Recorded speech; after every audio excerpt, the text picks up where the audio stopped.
النهارده محتاج لك جو يا دكتور انا. خدامك. والله في بيت هيتخرب. لا قول. الواد الكبير اتجوز. ولدك. واحده مش منقبه ودخل عليها. ولدك الكبير اتجوز. واحده مش منقبه. مش منجبه يعني ايه؟ اللي بيعملوا نقاب في الوش. مش منتخبه. طب ايه المشكله في كده؟ ما كل الناس مش منتخبات يعني المنتخبات قليله يعني، فتقول عاديه. انما لو اتجوز منتخبه تقول منتخبه، انما تقول واحده مش منتخبه يعني معناها ان كل الدنيا بقت منتخبه. ما انا هقول لك. قول لي. ما هقول لك ايه اللي حصل. راسها قالوا 1000 سيف. ايه؟ راسها 1000 سيف. ايه؟ راسها و1000 سيف. ايه؟ عايز ايه؟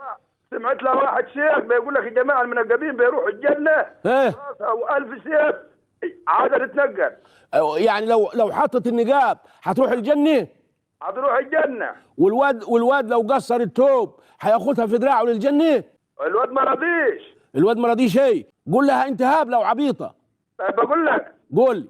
عاوز كلمه من عندك بتقول له طلقني طلقني يا النقاب يا الطلاق. يا النقاب يا الطلاق. قول لها لا، يوديها عند امها تقعد يومين تروق ويسمعوني يا رجب ويسمعوك واحنا بنتكلم الوقت اهو. يبقى لما يسمعوا راجل عالم كبير وهو بيقول لهم ان النقاب لا بيدخل جنه ولا بيدخل نار، وانما اللي يدخل جنه ويدخل نار الايمان، والايمان مش مكانه في شعر الراس، الايمان مكانه في القلوب.